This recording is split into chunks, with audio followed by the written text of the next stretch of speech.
7h-10h sur Radio Courtoisie, suivez la ligne droite. Et nous retrouvons Alice Cordier, porte-parole et directrice du collectif Némésis pour sa chronique. Bonjour Alice Cordier. Bonjour chère Liselotte, j'espère que vous avez passé un bon week-end.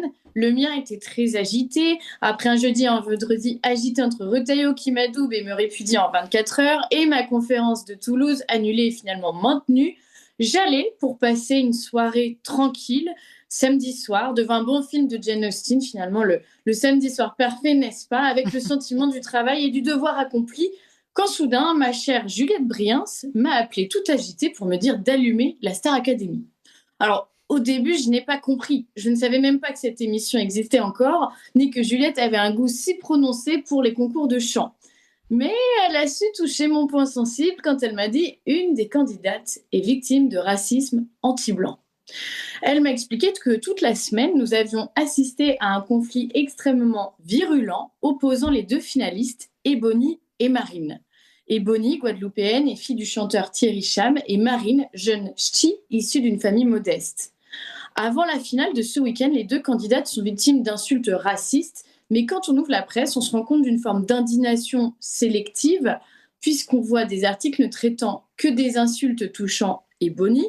Pourtant, la petite ch'ti Marine est aussi victime, et un coup d'œil sur les réseaux sociaux me l'ont bien confirmé. Mais j'assiste à l'explosion de violence en direct samedi soir suite à l'élection de Marine qui remporte la finale de la Star Academy. Sur Twitter, je vois de mes yeux les tweets racistes se multiplier. Sale blanche de merde, regardez sa fragilité blanche, Marine sale blanche.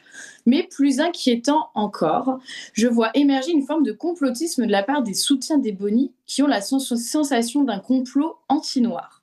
En effet, c'est le public qui détermine le gagnant de l'émission par des votes. Je ne me suis d'ailleurs pas retenue de tweeter « Votez Marine », ça m'a rappelé de bons souvenirs d'années précédentes. Mais revenons à nos moutons.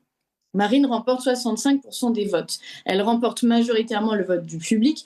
Rien d'étonnant quand on l'écoute et qu'on réalise son immense talent, mais ne sous-estimons pas non plus la capacité et la pugnacité de la communauté ch'ti à faire bloc derrière les siens.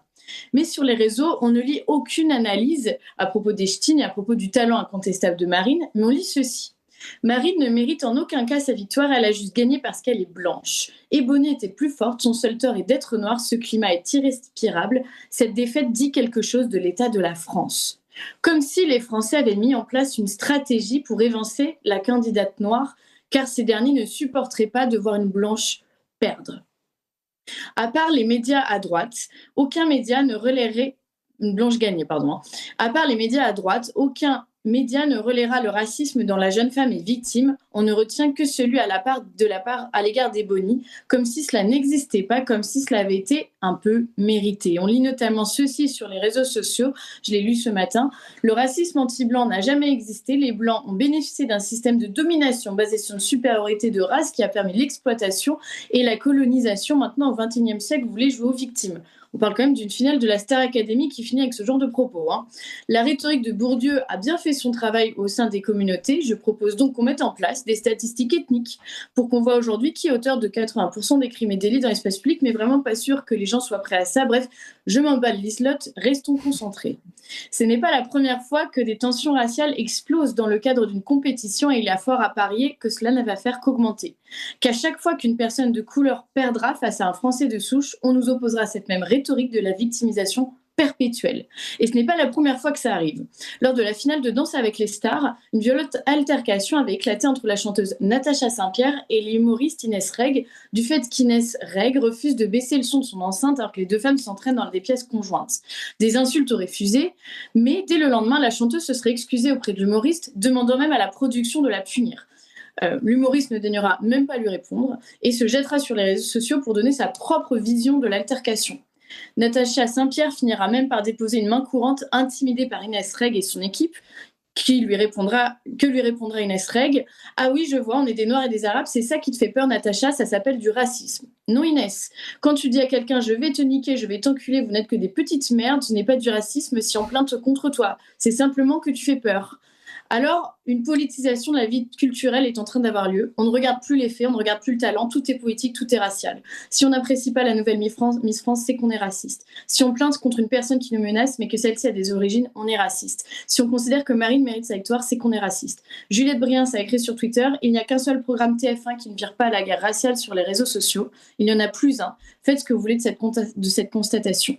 Je pense que malheureusement, c'est même le programme de notre société future si on laisse cette victimisation systématique s'installer et que l'on continue de s'excuser de savoir chanter. Merci beaucoup. Merci Alice pour cette chronique et puis on félicite nous la victoire de Marine puisqu'effectivement vous l'avez dit, elle a quand même un immense talent et on espère qu'elle n'est pas trop affectée par toutes ces insultes.